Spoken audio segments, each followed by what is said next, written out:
Hey there guys, how's it going? And welcome to the very first Criterium of the season at the V8 track in Railway State. So this is just rolling up to the start line at the moment. We're just warming up a little bit. This is the bottom corner, this is the last corner before the main straight. Just there in the black and white is Ethan, and then just to the left of me, I just went past in the blue, that is Ash. You can see Ethan just up there.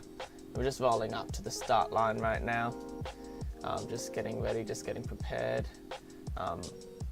There's quite a few people in this race. I think we ended up with 10 people all up, which is a pretty good turnout for A grade, considering there's usually under 10 people in the race. So this is just the beginning of the race now. We start off pretty quickly.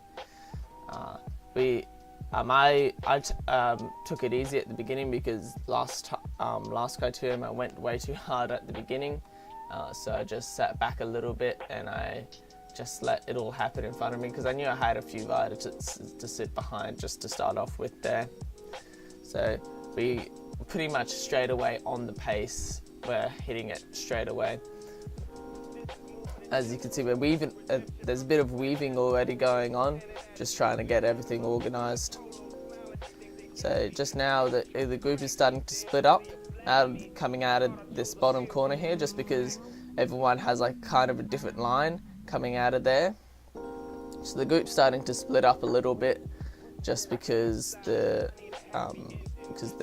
pace is being driven pretty hard on the front. So just on my right there, that's Jackson. And then that's Ben, the guy that was just in front of Jackson. And just in front of me now, this is Ash. And then just further up the road on the front at the moment is Shane.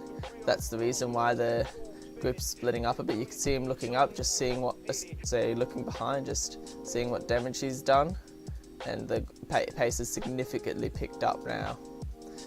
So the first turn at the front now, I'm doing my first turn. We're going about 45 k's now. It doesn't look like that because it's always distorted by how wide the lens is, but yeah, this is my first turn on the front, sitting at about 45 k's now, going into this bottom corner. I don't think I'd take a very long turn. I think this is about the third or fourth lap, just because I went to the back straight away and I just let everyone else have a bit of a go, see what was going to happen. So you can see Shane going past me now, then Ethan, then Jackson, then Ben. Now we're accelerating really hard out of that final corner because Shane's on the front. So that means that the group's starting to split up again. This just basically means that the group just keeps continuing to split up. You can see there's quite a significant gap there already. There's the top 4 riders there, and then there's the next 4 or 5 riders now. You can see I just dropped back a little bit then. Ash takes the lead of this second little group. And I think some people have already dropped out the back of the group. So I'm just trying to get back onto this second little group now, just trying to keep my heart rate down, because I know that this is just going to continue to happen.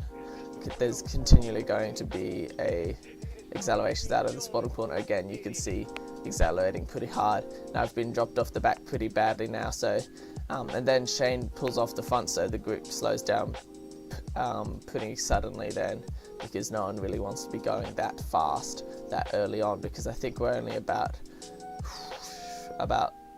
10 minutes into the race.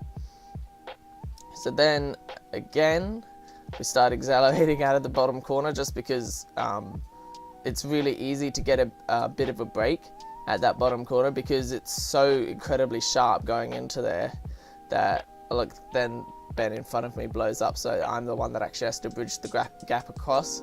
But you always gotta, every time that I was thinking, oh my god, I'm gonna blow up if I don't bridge this gap, I always think it's going to be better if I blow up if I'm in the front group than if I blow up when I'm already behind, because if I blow up when I'm already behind, I'm not going to be able to get back on. So we get back on after I put in a little bit of an effort to try and get back onto that group again. So just here, I didn't actually get a very good view of it, but because I'm on the right hand side of the pack, you could see Shane going off the front of the pack on the left-hand side there. Ben, my teammate, is blocking it a bit, but you can see him now just going off to the left there. Just that little dot off in the distance now. He's just gone off the front. So Shane's now gotten away.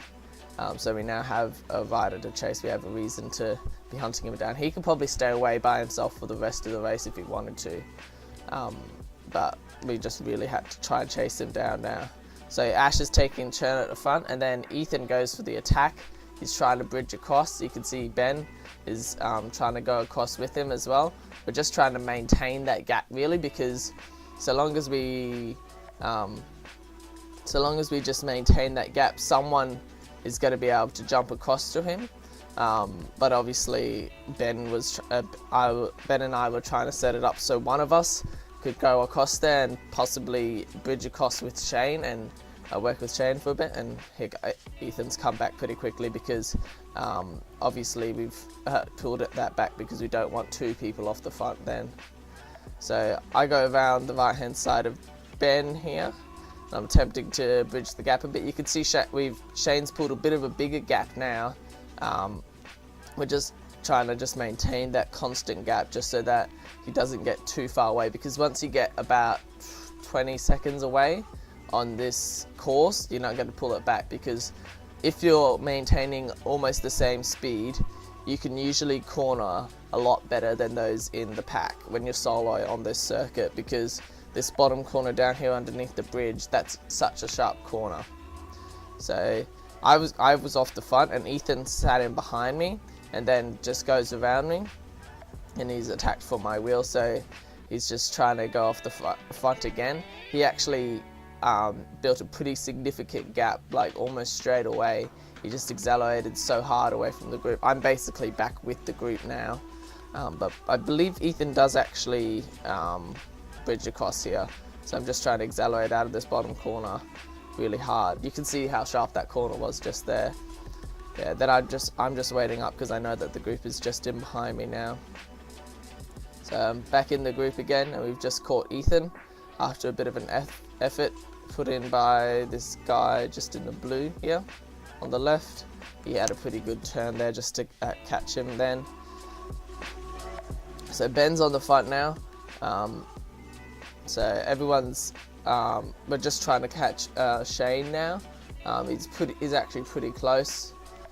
So we're just trying to work away. Ben and I are just working away together, trying to bridge this gap. So you can see he pulls over to the left, and then I try and take a good turn on the hoods. That's actually, I find that a much more comfortable position to try and just accelerate by yourself. If you're cornering, it's good to be in the drops, but just when I'm going along straights and I need to see, I drop back down to the drops there for this corner. Just when you're accelerating along those straight bits there, that's just when I need that bit. It's a bit more of an aero position. So we're just coming into the most significant part here. Everyone's looking around, and then Jackson goes off the front a bit.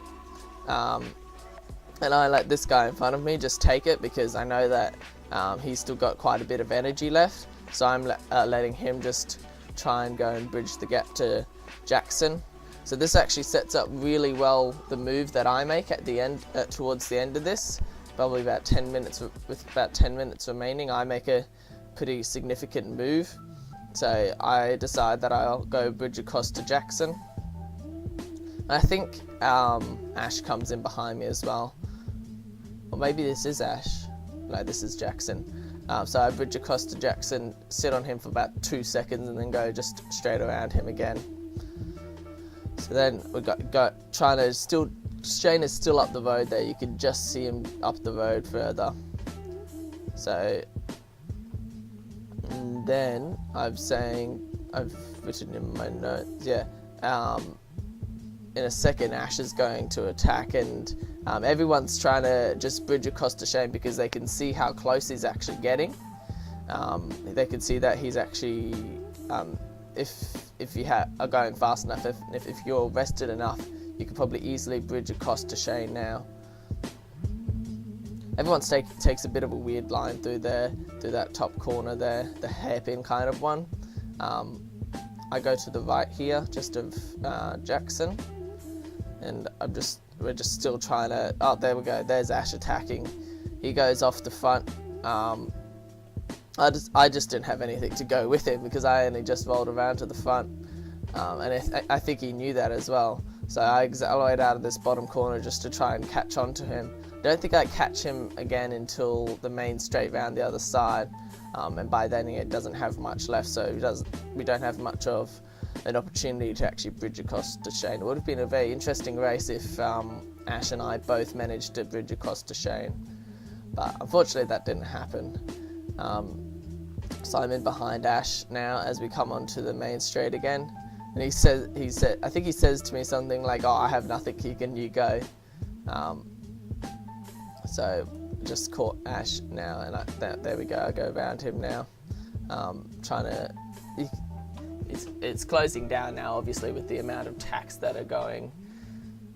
So yeah, people are, and there we go, there's another, this is just all these attacks that are going after one and after another. So all these attacks that just keep going and going, just constantly closing down the gap to Shane. So Shane has been off the front now for a good 15 minutes or so, but now you can see that he's pretty close now. He's probably only about not even 100 meters up the road. So probably the next person to try and bridge across could probably get across to him, but not many people have much left. And here we see Ethan going, I thought, for about the third or fourth time, I can't remember, but obviously he doesn't have too much left again, so he doesn't actually manage to bridge across now. So just on the right here you can see Ethan coming back to the group. It's starting to rain a bit, so you can't actually help the road very well, but yeah, so this is the significant move now.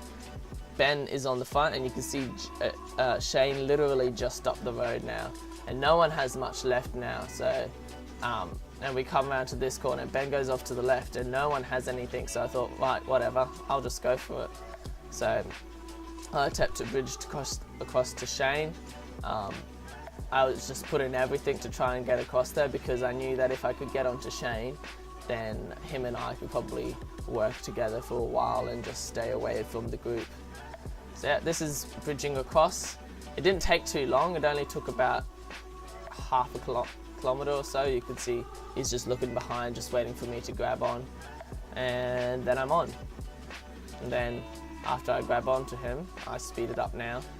I do a couple turns.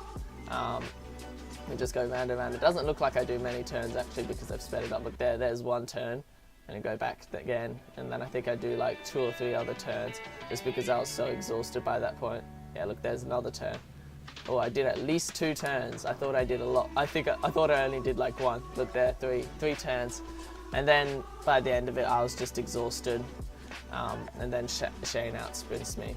So yeah, basically that's all. Thanks for watching. I'm the Cyclist Vlogger, and I'll see you later.